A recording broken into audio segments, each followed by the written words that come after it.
Hello, D&J family.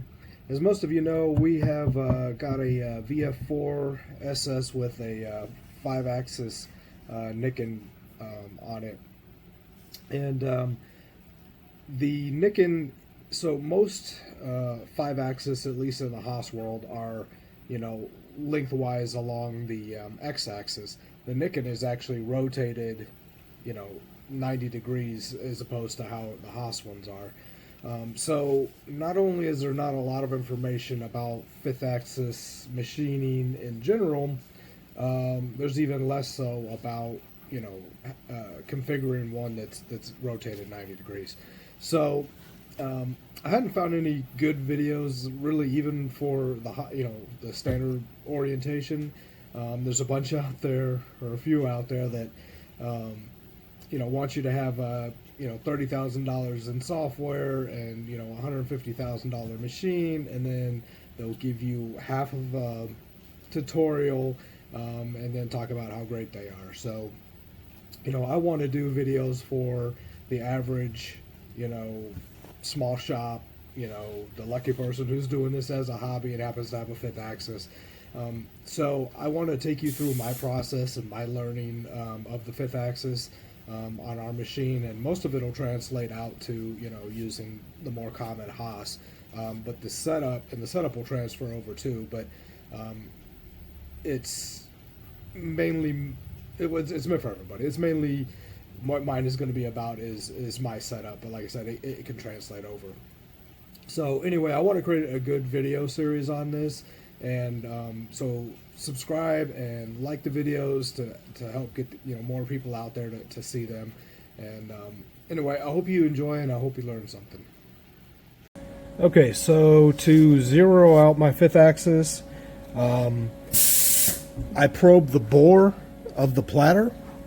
There's just a center bore there. I do that and I save that setting. That gives me my X and my Y.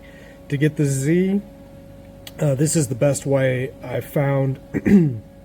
And actually, a guy with a lot more experience than me, Chip from Moorside, actually showed me this.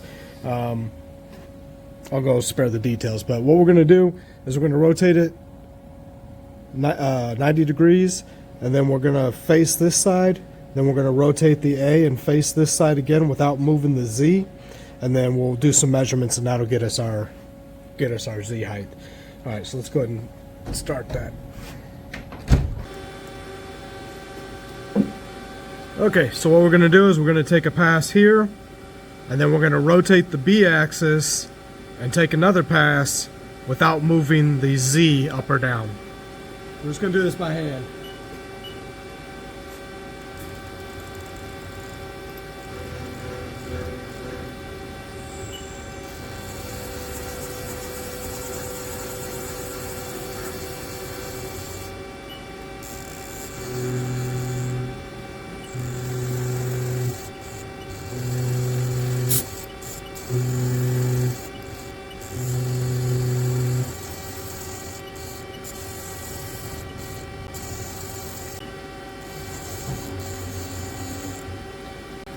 Okay, so now we're going to rotate the A-axis 180 degrees.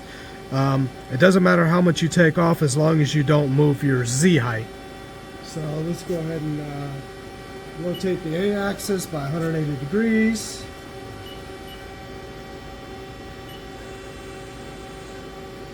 Alright, so we rotated the A and did not move the Z.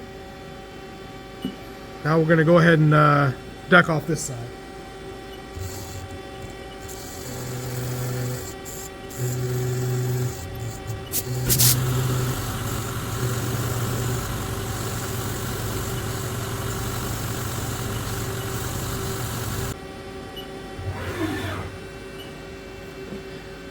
Okay, so now we've decked both sides off, leaving the Z at the same height. Next thing we're going to do is we're actually going to probe any work offset, G54 for this example, and get the top of the height of this Z. Alright, so we're going to save that Z number for later. We're not even going to mess with it now. Alright, so we need to know how thick this piece is here.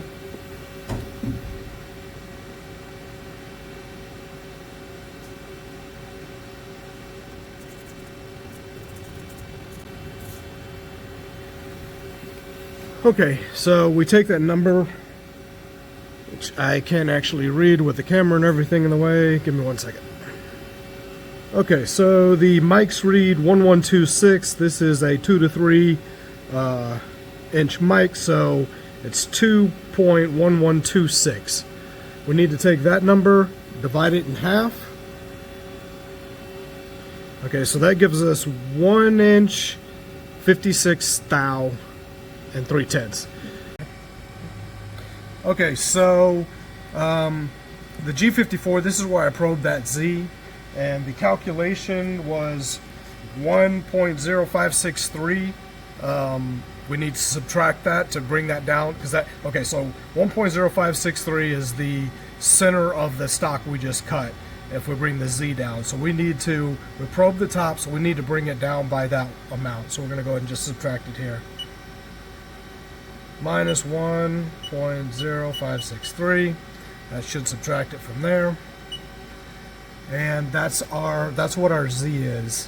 Now, if you look at G57, before I mounted the 5th axis Rocklock base to the to the trunnion, this was my Z calculated. But you can see that we've, gained a little bit here somehow during that mounting process. When I mounted it with the T-nuts, I don't think it was getting everything square, but this is our new Z for G57, and that's how you do the calculation. So we just go down here, and we'll just minus 0.9859 and hit F1 instead of enter, and that'll move that there. And that's how you set your Z. Thanks. All right, guys, thanks for watching. Do sub and turn on notifications if you're interested. And thumbs up and comment even. That'll help get more people to see the video and help out more people. I really want to do a whole series on this. And anyway, thanks for watching, guys. Take care.